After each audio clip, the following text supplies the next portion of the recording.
Alright guys, you still have time for this video. In this video, I'm literally going to be talking about a 100 ELO chess game that I found. If you're wondering how I found it, I will explain later in the video. But anyways guys, if you enjoyed this video, please drop a like and subs. That would really help the channel a ton. If you really enjoyed this video, you can also drop super thanks. And by the way, if it's difficult to hear me, just turn on captions. And without further ado guys, let's kind of just begin. But before I start this video, let me just give you guys a quick overview of what it is. It starts off very weirdly, and then the middle game has like 20 blunders, and then the end game ends very unexpectedly. But without further ado, let's kind of just begin. So basically guys, obviously white is going to start and then black will start. In case you don't know, this is like a basic chess rule pretty much. And we have two players, one from France, one from the Philippines.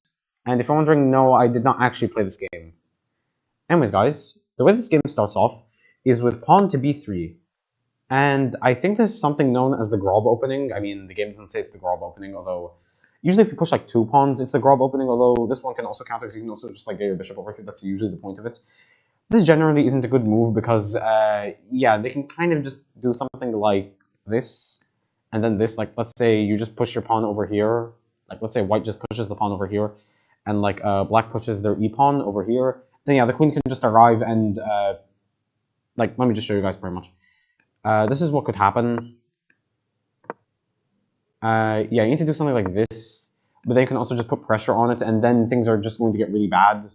So, generally, it's not a good start.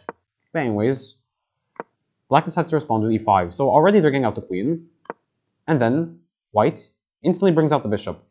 And I think the idea is kind of just like get traded immediately, which, like, well, no, not with the pawn, obviously with the other bishop, does actually happen. And white actually recaptures, which makes sense. So far, this is sort of normal, although now they've made their queen side really weak. And then pawn to a5 happens. If I'm being totally honest, I literally have no explanation as to why this move even happened, but okay, we're not going to question it. This is a 100 ELO game after all. And then the other knight develops. And this is a good move because, like, you know, the knight develops. It can launch an attack on the pawn. The pawn gets pushed, although generally, like, you don't want to push your pawns too much because then they can just become, like, isolated. And then they're just a very easy target eventually. So the knight obviously has to run away because it's being attacked by the pawn. And then another pawn arrives. So far, black is actually playing very well because they are defending the pawns. And white, their queen side is kind of empty now. Like, it's kind of destroyed a little bit. And this knight over here is just running, like, for its life totally. So white decides to push a pawn. Obviously, you kind of just, like, break this whole structure. And black takes, and then white takes back with the pawn. And this was not a good idea. Even taking back with the knight, I don't think was even a good idea. The reason is because already we have our first blunder. The queen can just capture the knight. Literally. But that doesn't happen because this is a 100 ELO game, and instead, this pawn just gets pushed. And white actually realizes what happened with the knight, and they push this pawn to defend it, the e-pawn specifically. So black decides to push this pawn, which, you know, it's probably just to defend this pawn as well, which makes sense. And the knight over here can't take because of the bishop over here, so it doesn't work. So they just push another pawn, probably just like get this to happen, and then they push the queen over here, and then the knight is extra defended, and then this pawn is sort of isolated, but at the same time, like, they can actually just like bring their pieces over here. Well, no, not over here, like specifically here. So yeah, black takes, and then I think they took with the queen. Yeah, they did. And then black moves upon c6. To be honest, I don't know what's the point of this move. I mean, if you're going to attack the knight, you should just do a double pawn move. Although, now that I think about it... Actually, I think you should just do a double pawn move if you're going to try this. Because why not, to be honest? I mean, like, yeah, I know the evaluation bar is saying that it's, like, worse. But to be honest, in a 100 ELO game, it's a lot better to just attack directly. And, yeah, the pawn just moves one spot instead. And they capture the knight. Well, no, they don't capture the knight. They capture the pawn with the knight. Now, look, the bishop can take. However, the queen will just take back. And at that point, black's king is kind of exposed. So it's a little bit of a dangerous position, but generally it's still fine. Instead, they just move a pawn. And this is not a good move. Because you can just move your queen over here, and they'll probably just take. And then you just win a free rook, and then you're attacking the knight, so then the king has to move, and then overall it's just a really bad position for black. And guess what? They do actually move their queen over here. Because, well, the idea is that if black takes, either with the pawn or the bishop, queen just captures the rook. And that's what happens. And they actually captured the rook. Thankfully, they didn't forget. And then black brings their other knight, and they completely forgot that this capture exists, which actually happens in the game. So now black is in a really bad position, and what you should do at this point is probably just trade the queens and maybe take the pawn over here for with check. Okay, so white decides to just take the queen, which is a totally reasonable move. I mean, it's mostly the only move that makes sense besides also just taking on h7. And then white decides to get the pawn moving on h4. To be honest, I don't know what's the point of this move, although I guess it's kind of like just like try to make a queen. In this position, yeah, this is a good idea, but they need to also activate the other pieces like the rook, the knight, the bishop, and the other rook. Because, yeah, like this extra material, you need to make use of it, otherwise it's not exactly useful. So black tries to bring out their rook by bringing it to a6. Although probably they should begin attacking immediately because, yeah, they really need to get like some sort of trap going. And then white pushes a pawn. Again, I don't know like what's the point of this. Probably just like promote to a queen, although they kind of need to get the other pieces involved. So black brings knight, obviously trying to like stop this, although, well, it's defended by the rook, so, oh, whoops, doesn't really work. And then white brings out their bishop. So now, like, they're actually, like, planning probably to, like, get these two pawns. And black just sacrifices the knight. I just realized this pawn is actually defended by this bishop, so taking here would actually be stupid. And believe it or not, I don't think that's what happened. Wait, is that what happened? No, that's not what happened at all. Instead, white actually took the pawn with the bishop, and now the bishop is hanging. And they didn't take. Okay. Okay, now white takes the knight. And still, black just doesn't take the bishop.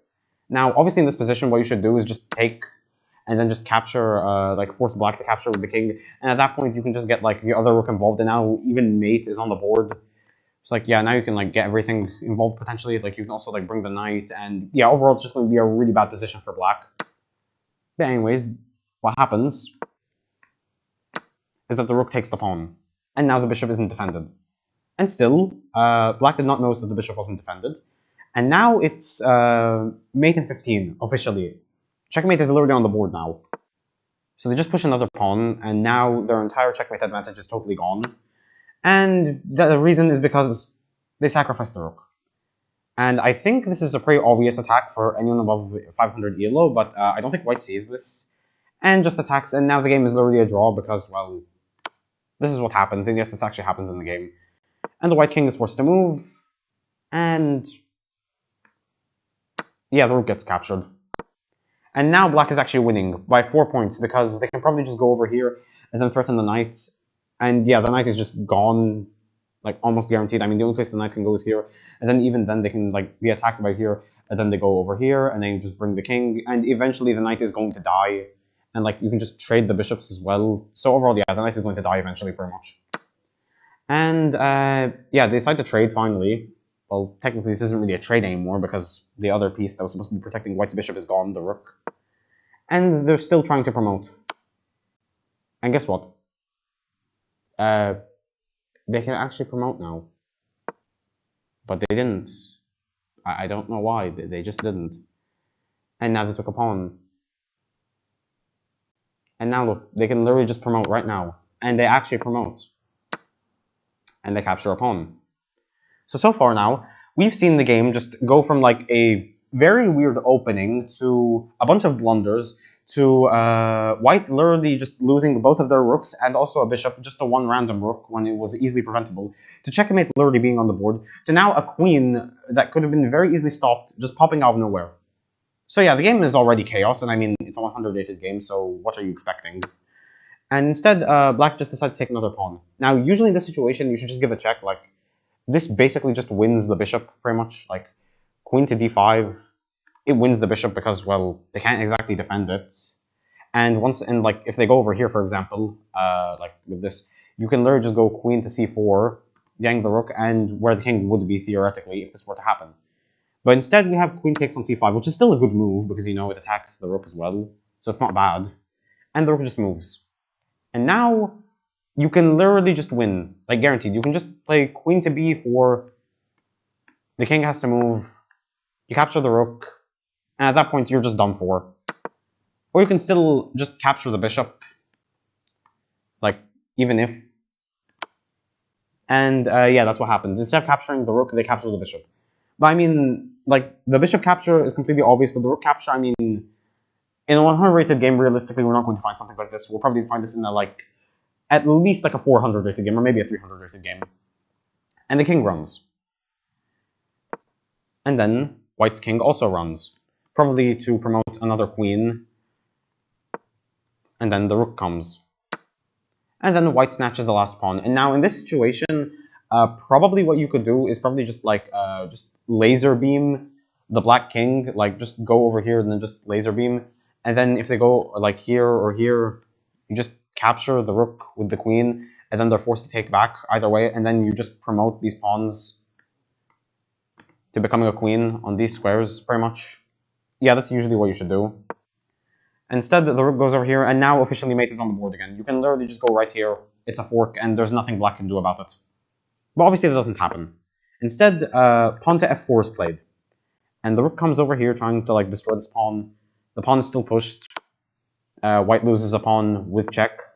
Then the king runs, obviously. And the rook goes over here, probably planning to like go over here and then go over here to just stop this pawn from promoting. And the pawn still goes. And I think now it's kind of obvious what black is attempting to do. They're trying to like laser beam the king. But again, the king can just go over here or here. And if black captures this pawn, it's just going to be a king and queen versus king, which is just checkmate, obviously. So the pawn still goes. And now, yeah, the pawn is dead. And black does find the move, which does laser beam the king. And now the pawn is dead. So realistically, to win this position as black, you just need to hope that white blunders. But if you're going to play as white, what you need to do is that you need to like just fork the king and the rook, like by going somewhere like here. Although obviously that you can't really move like a knight with the queen. It's the only downside. And pretty much what they do is that like white just sends their king to try to attack the rook immediately. The rook just goes up. The queen comes, giving a check. The king runs away. The queen gives another check. The king runs away again. And yeah, the queen just goes over here. Black gives a check. White tries to chase the rook. Black tries to like trap the king, I'm assuming. Although they literally just hung their rook. So yeah, that was not the smartest decision. But obviously white doesn't see this. And the king tries to attack the rook again. And yeah, you can probably just do something like this. And if they go over here, what you can probably do is like maybe queen over here, then this, and then maybe like king over here, because like there's definitely a checkmate somewhere. Like if you try to bring the rook pretty much anywhere, like except for here, it's not going to work. And yeah, at this point, there's basically just no way to stop checkmate. I mean, obviously there isn't, but still. And yeah, the king just runs away, obviously. Then the white king also follows, and then black decides to hide with the rook. And then white brings their king. Then the rook arrives. White moves their king. Black gives a check. And now, guys, with the white king, there are 3 moves that lead to a draw, and 1 move that actually saves the game. Which one do you think? These are the squares you can go. If you're wondering, this is the safe square. These 3, well, no. Okay, guys, technically, this square leads to you being able to have, like, checkmate, pretty much, in the game. These 2 lead to a draw, and this one loses the game. Which one do you think white chose? Okay, thankfully they actually chose the one that doesn't end the game immediately, but then they got checked again, and then they tried to chase the rook. And then, yeah, they lost their queen. That's what happened. They still lost the queen, sadly. So black actually found the move, and now the king literally just got laser beamed, and now white is going to lose their queen, basically guaranteed. But black doesn't take the queen. But guess what? White is still forced to move down anyway, so it doesn't really matter. And then black attacks the king again. And even though technically white could have continued trying against black, white literally resigned. I'm assuming maybe white just assumed that like they're going to lose their queen eventually, no matter what. But you know, you can kind of just like go over here. But they still resigned. So yeah, guys, the game ended unexpectedly, even though technically this game is in white's favor, and was basically going to be a guaranteed win for white. I mean, there is mate on the board still, because they have a queen, and eventually they can fork the king. Yeah, white resigned. My explanation, I have no idea. They still have a very high amount of time, so I don't know what happened. Maybe they disconnected or something, I have no idea. And now, guys, let's just have a quick review of this game.